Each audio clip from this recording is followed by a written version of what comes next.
El Ministerio Conéctate a Jesús tiene el agrado de presentar la serie Feliz para Siempre.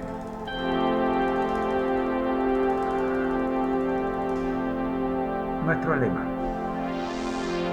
al que el Señor llama, capacita; al que envía, acompaña, siempre gozosos conectados a Jesús a través de la Biblia.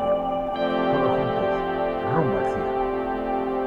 Nuestro objetivo, Juan 17:3, y esta es la vida eterna, que te conozcan a ti, el único Dios verdadero, y a Jesucristo, a quien has enviado. Nuestro primer segmento, el deseado.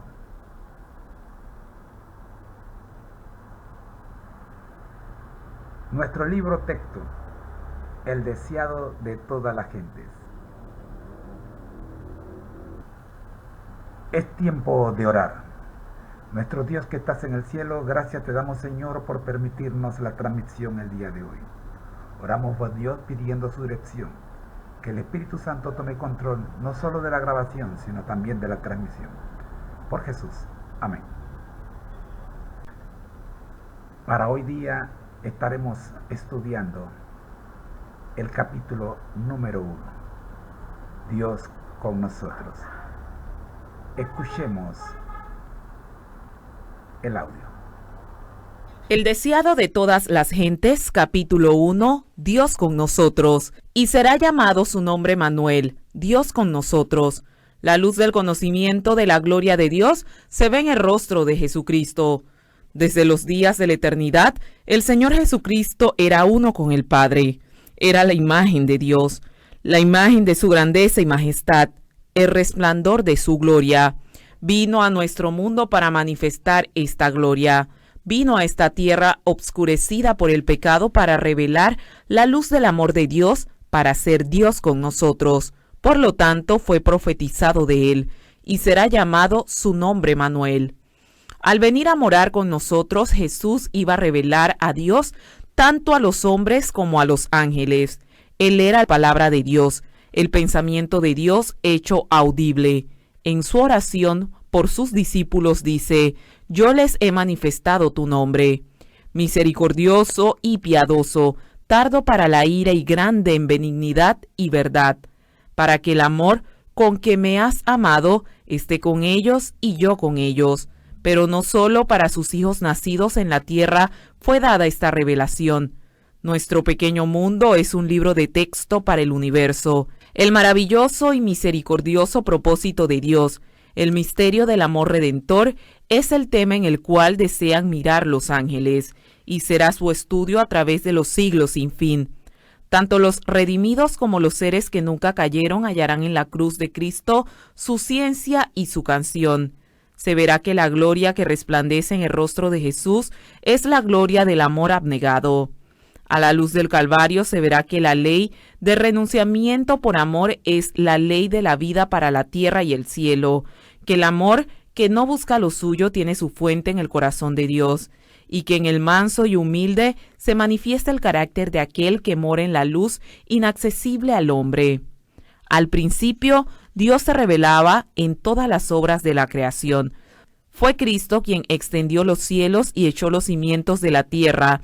Fue su mano la que colgó los mundos en el espacio y modeló las flores del campo. Él asienta las montañas con su fortaleza. Suyo es el mar, pues él lo hizo. Fue él quien llenó la tierra de hermosura y el aire con cantos. Y sobre todas las cosas de la tierra, del aire y el cielo, escribió el mensaje del amor del Padre. Aunque el pecado ha estropeado la obra perfecta de Dios, esa escritura permanece. Aún ahora, todas las cosas creadas declaran la gloria de su excelencia. Fuera del egoísta corazón humano, no hay nada que viva para sí. No hay ningún pájaro que surca el aire, ningún animal que se mueve en el suelo que no sirva a alguna otra vida. No hay siquiera una hoja del bosque, ni una humilde brizna de hierba que no tenga su utilidad. Cada árbol, arbusto y hoja emite ese elemento de vida sin el cual no podrían sostenerse ni el hombre ni los animales. Y el hombre y el animal a su vez sirven a la vida del árbol y del arbusto y de la hoja. Las flores exhalan fragancias y ostentan su belleza para beneficio del mundo. El sol derrama su luz para alegrar 1000 mundos. El océano, origen de todos nuestros manantiales y fuentes, recibe las corrientes de todas las tierras, pero recibe para dar. Las neblinas que ascienden de su seno riegan la tierra para que produzca y florezca. Los ángeles de gloria hallan su gozo en dar amor y cuidado incansable a las almas que están caídas y destituidas de santidad. Los seres celestiales desean ganar el corazón de los hombres. Traen a este oscuro mundo luz de los atrios celestiales por un ministerio amable y paciente. Obran sobre el espíritu humano para poner a los perdidos en una comunión con Cristo, aún más íntima que la que ellos mismos pueden conocer. Pero apartándose de todas las representaciones menores, contemplemos a Dios en Jesús. Mirando a Jesús, vemos que la gloria de nuestro Dios consiste en dar. Nada hago de mí mismo, dijo Cristo. Me envió el Padre viviente y yo vivo por el Padre. No busco mi gloria, sino la gloria del que me envió. En estas palabras se presenta el gran principio que es la ley de la vida para el universo. Cristo recibió todas las cosas de Dios, pero las recibió para darlas. Así también en los atrios celestiales. En su ministerio en favor de todos los seres creados, por medio del Hijo amado, fluye a todos la vida del Padre. Por medio del Hijo vuelve en alabanza y gozoso servicio, como una marea de amor a la gran fuente de todo. Y así, por medio de Cristo se contempla el circuito de beneficencia que representa el carácter del gran dador, la ley de la vida. Esta ley fue quebrantada en el cielo mismo. El pecado tuvo su origen en el egoísmo. Lucifer, el querubín protector, deseó ser el primero en el cielo. Trató de dominar a los seres celestiales, apartándolos de su creador y granjearse su homenaje. Para ello, representó falsamente a Dios, atribuyéndole el deseo de ensalzarse. Trató de investir al amante creador con sus propias malas características. Así engañó a los ángeles, así sedujo a los hombres, los indujo a dudar de la palabra de Dios y a desconfiar de su bondad. Por cuanto Dios es un Dios de justicia y terrible majestad, Satanás los indujo a considerarle como severo e inexorable. Así consiguió que se uniesen con él en su rebelión contra Dios, y la noche de la desgracia se asentó sobre el mundo. La tierra quedó oscura porque se comprendió mal a Dios. A fin de que pudiesen iluminarse las lóbregas sombras, a fin de que el mundo pudiese ser traído de nuevo a Dios, había que quebrantar el engañoso poder de Satanás. Esto no podía hacerse por la fuerza. El ejercicio de la fuerza es contrario a los principios del gobierno de Dios. Él desea tan solo que el servicio de amor, y el amor no pueda ser exigido, no puede ser obtenido por la fuerza o la autoridad. El amor se despierta únicamente por el amor. El conocer a Dios es amarle. Su carácter debe ser manifestado en contraste con el carácter de Satanás. En todo el universo había un solo ser que podía realizar esta obra. Únicamente aquel que conocía la altura y la profundidad del amor de Dios podía darlo a conocer. Sobre la oscura noche del mundo debía nacer el sol de justicia, trayendo salud eterna en sus alas. El plan de nuestra redención no fue una reflexión ulterior, formulada después de la caída de Adán. Fue una revelación del misterio que por tiempos eternos fue guardado en silencio. Fue una manifestación de los principios que desde edades eternas habían sido el fundamento del trono de Dios. Desde el principio, Dios y Cristo sabían de la apostasía de Satanás y de la caída del hombre, seducido por la apostasía. Dios no ordenó que el pecado existiese, sino que previó su existencia e hizo provisión para hacer frente a la terrible emergencia. Tan grande fue su amor por el mundo que se comprometió a dar su Hijo unigénito para que todo aquel que en él cree no se pierda, mas tenga vida eterna. Lucifer había dicho: sobre las estrellas de Dios ensalzaré mi trono, seré semejante al Altísimo. Pero Cristo, existiendo en forma de Dios, no estimó al ser igual a Dios como cosa que debía aferrarse, sino que se desprendió de ella, tomando antes la forma de un siervo, siendo hecho en semejanza a los hombres. Este fue un sacrificio voluntario. Jesús podría haber permanecido al lado del Padre, podría haber conservado la gloria del cielo y el homenaje de los ángeles, pero prefirió devolver el cetro a las manos del Padre y bajar del trono del universo a fin de traer luz a los que estaban en tinieblas y vida a los que perecían. Hace casi 2000 años se oyó en el cielo una voz de significado misterioso que partiendo del trono de Dios decía: «He aquí yo vengo, sacrificio y ofrenda, no los quisiste, empero un cuerpo me has preparado. He aquí yo vengo, para hacer, oh Dios, tu voluntad». En estas palabras se anunció el cumplimiento del propósito que había estado oculto desde las edades eternas. Cristo estaba por visitar nuestro mundo y encarnarse. Él dice: «Un cuerpo me has preparado». Si hubiese aparecido con la gloria que tenía con el Padre antes que el mundo fuese, no podríamos haber soportado la luz de su presencia. A fin de que pudiésemos contemplarla y no ser destruidos, la manifestación de su gloria fue velada, su divinidad fue cubierta de humanidad y la gloria invisible tomó forma humana visible. Este gran propósito había sido anunciado por medio de figuras y símbolos. La zarza ardiente en la cual Cristo apareció a Moisés revelaba a Dios. El símbolo elegido para representar a la divinidad era una humilde planta que no tenía atractivos aparentes, pero encerraba al infinito. El Dios, que es todo misericordia, velaba su gloria en una figura muy humilde, a fin de que Moisés pudiese mirarla y sobrevivir. Así también, en la columna de nube de día y la columna de fuego de noche, Dios se comunicaba con Israel, les revelaba su voluntad a los hombres y les impartía su gracia para la gloria de Dios, que estaba suavizada, y velaba su majestad, a fin de que la débil visión de los hombres finitos pudiesen contemplarla. Así Cristo había de venir el cuerpo de nuestra bajeza, hecho semejante a los hombres. A los ojos del mundo no poseía hermosura que lo hiciese desear. Sin embargo, Dios encarnado, la luz del cielo y de la tierra. Su gloria estaba velada y su grandeza y majestad ocultas, a fin de que pudiesen acercarse a los hombres entristecidos y tentados. Dios ordenó a Moisés respecto a Israel: «Hacerme han un santuario y yo habitaré entre ellos». Y moraba en el santuario en medio de su pueblo. Durante todas sus penosas peregrinaciones en el desierto, estuvo con ellos el símbolo de su presencia. Así Cristo levantó su tabernáculo en medio de nuestro campamento humano, hincó su tienda al lado de la tienda de los hombres, a fin de morar entre nosotros y familiarizarnos con su vida y carácter divinos. Aquel Verbo fue hecho carne y habitó entre nosotros, y vimos su gloria, gloria como del unigénito del Padre, lleno de gracia y de verdad. Desde que Jesús vino a morar con nosotros, sabemos que Dios conoce nuestras pruebas y simpatiza con nuestros pesares.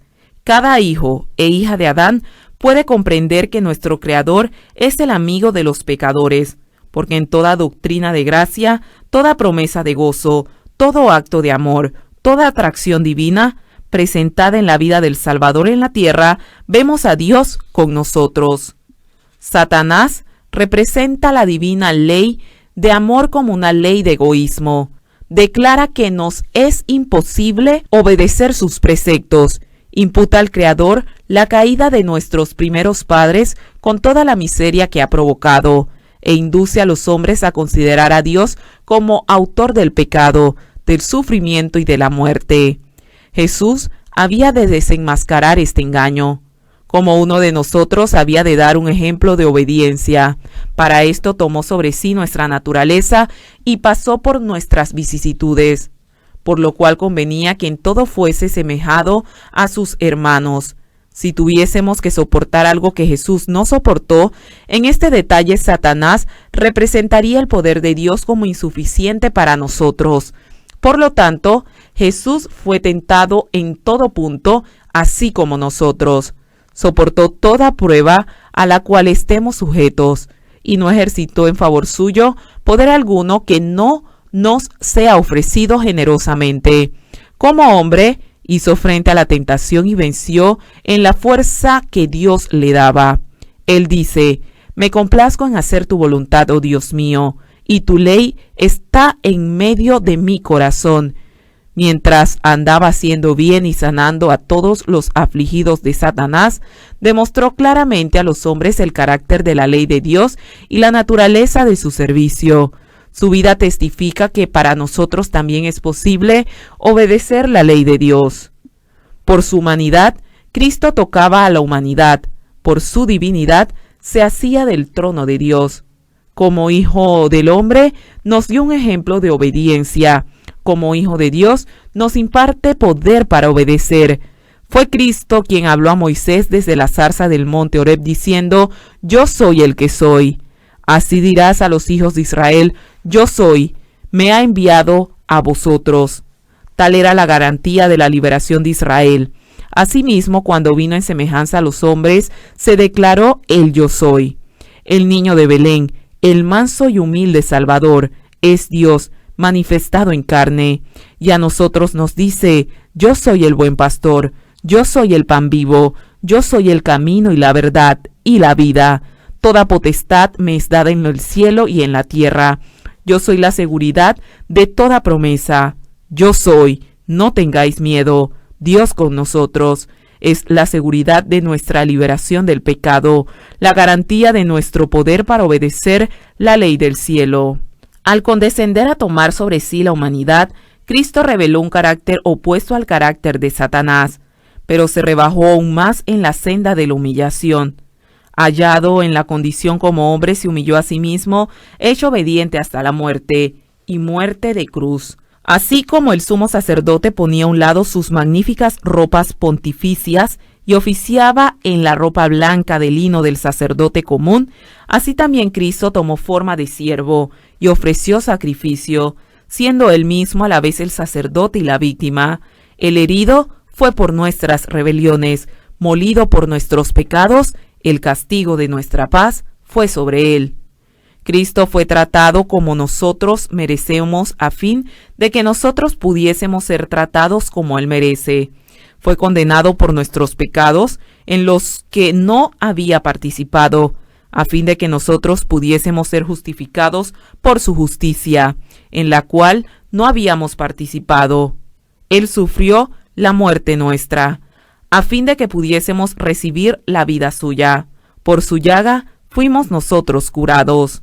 Por su vida y su muerte, Cristo logró aún más que restaurar lo que el pecado había arruinado.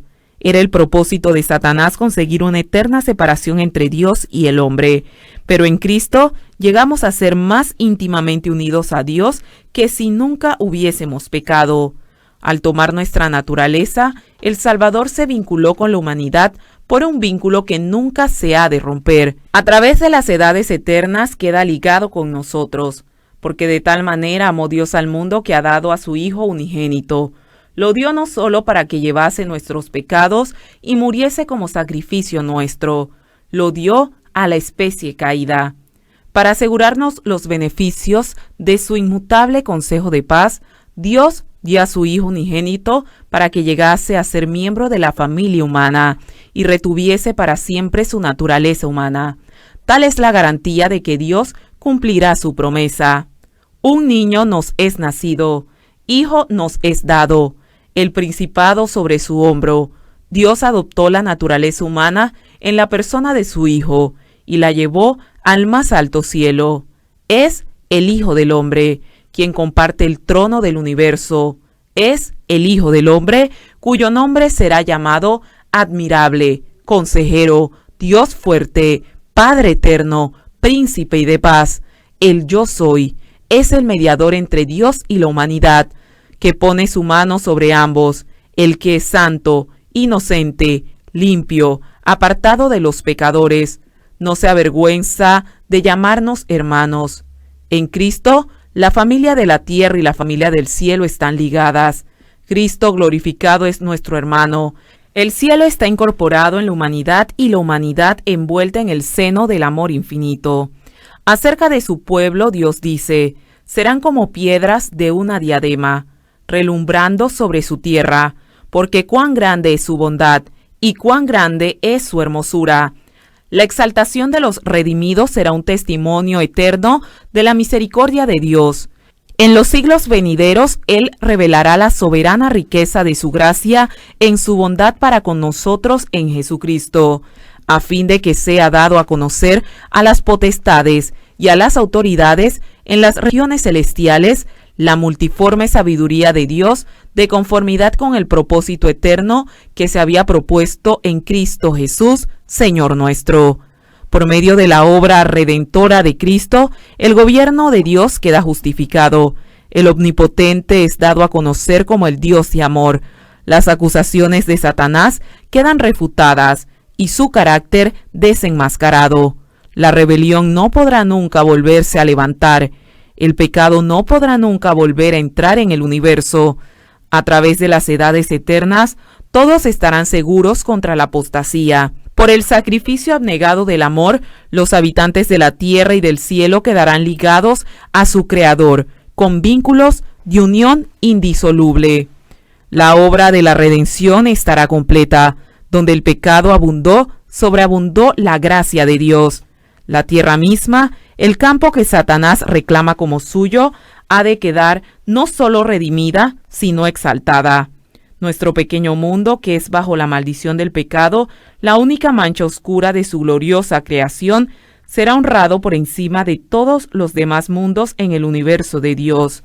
Aquí, donde el Hijo de Dios habitó en forma humana, donde el Rey de Gloria vivió, sufrió y murió, aquí, cuando renueve todas las cosas, estará el tabernáculo de Dios con los hombres. Morará con ellos y ellos serán su pueblo, y el mismo Dios será su Dios con ellos. Y a través de las edades sin fin, mientras los redimidos anden en la luz del Señor, le alabarán por su don inefable. Emmanuel, Dios con nosotros. El deseado de todas las gentes, capítulo 1. Hemos llegado al final de este primer capítulo, Dios con nosotros. La invitación es para que no se pierda el próximo viernes y podamos estudiar el segundo capítulo, el pueblo elegido. Es tiempo de orar. Gracias, Señor, le damos por permitirnos el estudio de este interesante capítulo. Dios con nosotros. Oramos, buen Dios, para que las lecciones adquiridas, que son muchas en este solo capítulo, puedan ser puestas en práctica por cada uno de nosotros, y que cuando las personas tengan contacto con nosotros puedan sentir y puedan ver que Dios está con nosotros. En Jesús. Amén.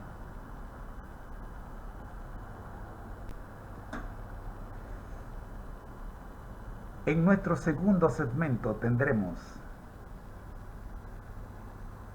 la Biblia al día. El libro de Esdras, el capítulo 4, nos presenta: los adversarios detienen la obra. Interesante, sumamente interesante este capítulo. Escuchemos el relato bíblico de Esdras, capítulo 4.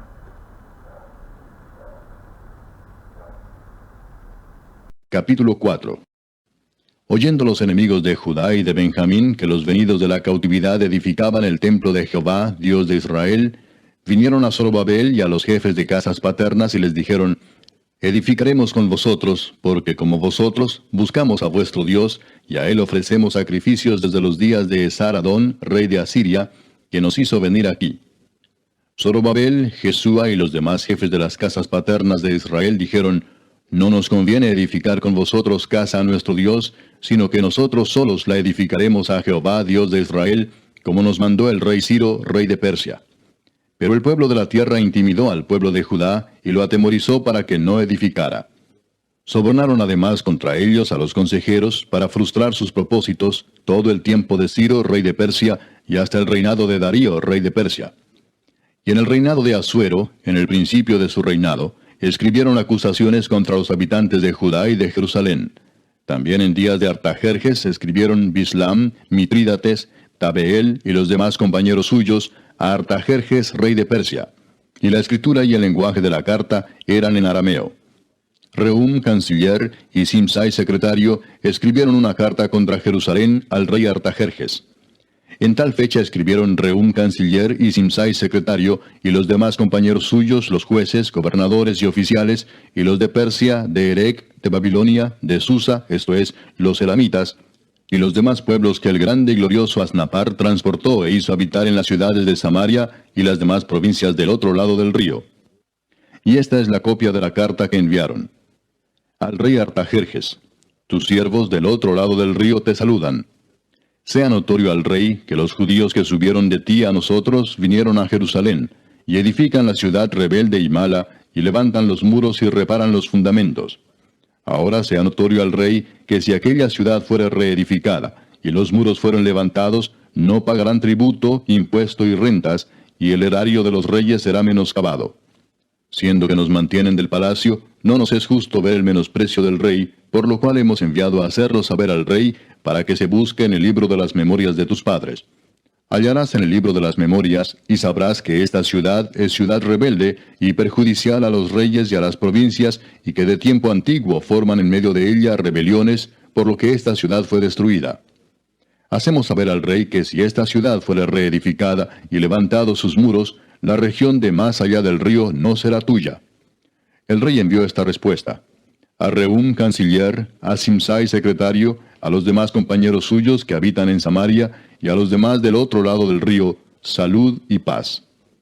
La carta que nos enviasteis fue leída claramente delante de mí, y por mí fue dada orden y buscaron, y hallaron que aquella ciudad de tiempo antiguo se levanta contra los reyes y se rebela, y se forma en ella sedición, y que hubo en Jerusalén reyes fuertes que dominaron en todo lo que hay más allá del río, y que se les pagaba tributo, impuesto y rentas. Ahora pues, dad orden que cesen aquellos hombres, y no sea esa ciudad reedificada hasta que por mí sea dada nueva orden. Y mirad que no seáis negligentes en esto. ¿Por qué habrá de crecer el daño en perjuicio de los reyes? Entonces, cuando la copia de la carta del rey Artajerjes fue leída delante de Rehum y de Simsai, secretario, y sus compañeros, fueron apresuradamente a Jerusalén, a los judíos, y les hicieron cesar con poder y violencia. Entonces cesó la obra de la casa de Dios que estaba en Jerusalén, y quedó suspendida hasta el año segundo del reinado de Darío, rey de Persia.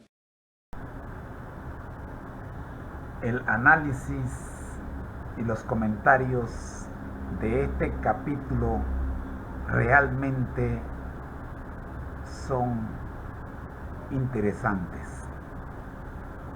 Un capítulo cargado de fuego amigo. Un capítulo cargado de traición. Un capítulo que usted debe leer con mucha atención, porque puede ser que en su vida esté pasando lo que le pasó al pueblo de Dios en esta ocasión. Escuchemos a los hermanos, profesores y estudiantes de la Escuela de Teología de la Universidad Adventista de Centroamérica con el análisis de Esdras, capítulo 4. Escuchemos.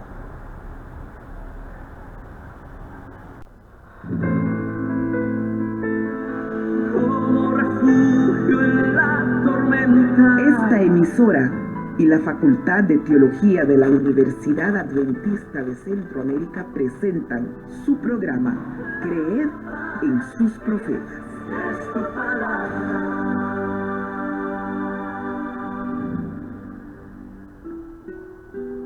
Entonces los habitantes de la región comenzaron a desanimar e intimidar a los de Judá para que abandonaran la reconstrucción.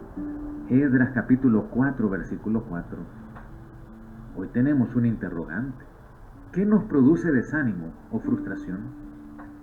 El decreto dado por Ciro produjo mucho entusiasmo en los exiliados, quienes regresaron a Jerusalén con el propósito de reconstruir el templo.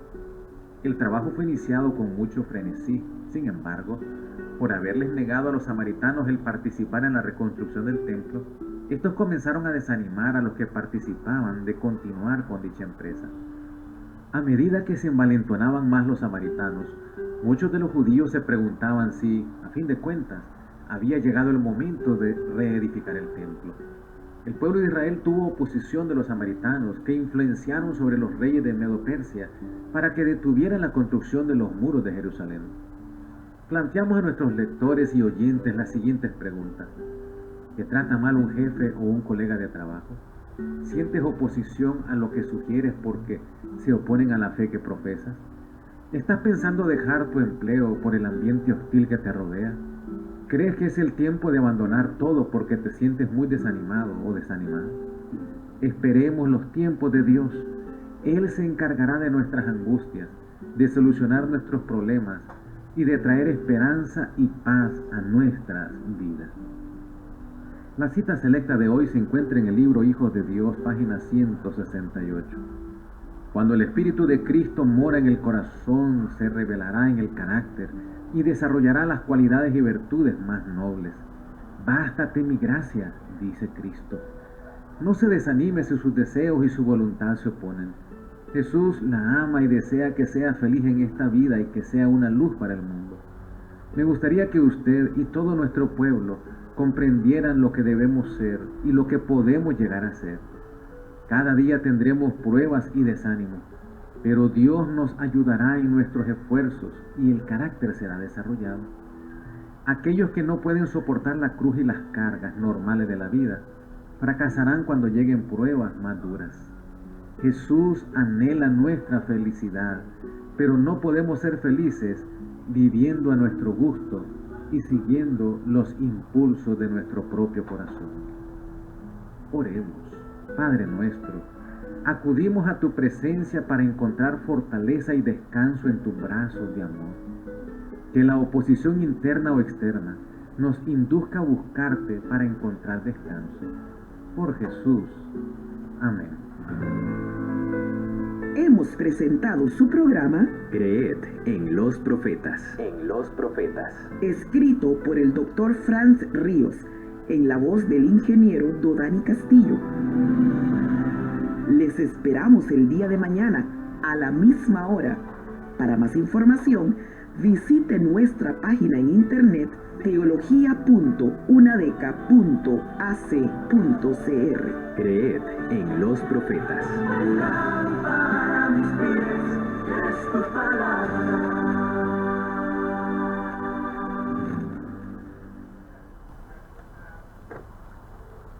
A Dios le damos gracias primeramente y luego a los hermanos de la Escuela de Teología de la Universidad Adventista de Centroamérica por el excelente análisis de este y de todos los capítulos que diariamente disfrutamos como cortesía de Creed en sus profetas.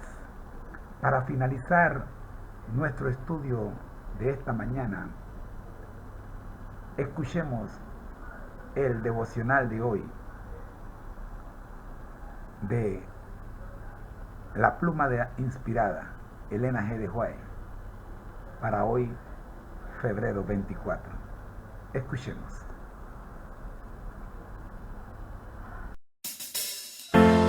No es un manual, es un devocional y debe ser nuestra meta: ser semejantes a Jesús.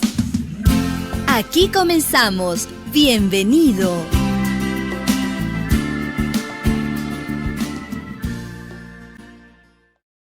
Qué bueno acompañarlos en esta devoción matutina hoy 24 de febrero. La de hoy se titula La ley de Dios es perfecta. Salmos, capítulo 19, versículos 7 y 8 dicen: La ley de Jehová es perfecta, que convierte el alma, El testimonio de Jehová es fiel, que hace sabio al sencillo. Los mandamientos de Jehová son rectos, que alegran el corazón. El precepto de Jehová es puro, que alumbra los ojos.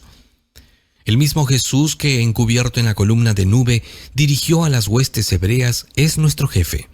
El que dio leyes sabias, justas y buenas a Israel, nos ha hablado a nosotros tan verdaderamente como a ellos. Nuestra prosperidad y felicidad dependen de una obediencia constante a la ley de Dios. La sabiduría finita no puede mejorar un precepto de esa santa ley. Ni uno de sus 10 preceptos puede ser quebrantado sin ser desleal al Dios del cielo. Guardar cada jota y tilde de la ley es esencial para nuestra propia felicidad y para la felicidad de todos los que se relacionan con nosotros. Mucha paz tienen los que aman tu ley, y no hay para ellos tropiezo. Salmos 119, versículo 165.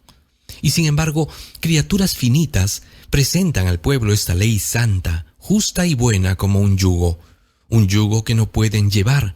Es el transgresor el que no puede ver la belleza en la ley de Dios. Todo el mundo será juzgado por esa ley.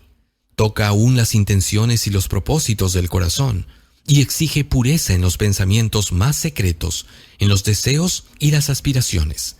Demanda que amemos a Dios supremamente y a nuestros prójimos como a nosotros mismos. Sin el ejercicio de este amor, la más elevada profesión de fe es hipocresía. Dios requiere que cada alma de la familia humana obediencia perfecta a su ley, porque cualquiera que guardare toda la ley, pero ofendiere en un punto, se hace culpable de todos. Santiago 2:10. La desviación más mínima de la ley, por negligencia o transgresión voluntaria, es pecado, y cada pecado expone al pecador a la ira de Dios. El corazón que no ha nacido de nuevo odiará las restricciones de la ley de Dios y se esforzará por deshacerse de sus justos requerimientos. Nuestro bienestar eterno depende de un entendimiento exacto de la ley de Dios, una convicción profunda de su santo carácter y una obediencia lista a cumplir sus condiciones. Hombres y mujeres deben estar convencidos de pecado antes de que puedan sentir su necesidad de Cristo. Los que pisotean la ley de Dios han rechazado el único medio que define al transgresor lo que es el pecado. Están haciendo la obra del gran engañador. Ser semejantes a Jesús, un libro de Elena G. de White. Un tesoro de los muchos que encuentras en www.devocionmatutina.com.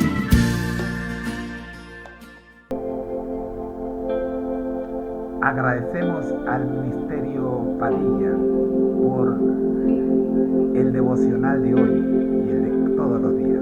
Gracias, familia Padilla. Nuestro lema: al que el Señor llama, capacita; al que envía, acompaña.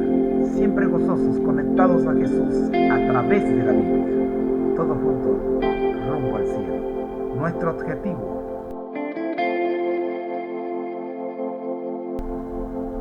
Juan 17:3. Y esta es la vida eterna, que te conozcan a ti, el único Dios verdadero, y a Jesucristo, a quien has enviado. Ha sido una producción del Ministerio Conéctate a Jesús, agradeciendo a todos los que han hecho posible esta grabación. Primeramente a Dios. Les queremos invitar a que nos acompañen mañana, cuando estaremos una vez más con ustedes, con la programación de la serie Feliz para Siempre. Bendiciones.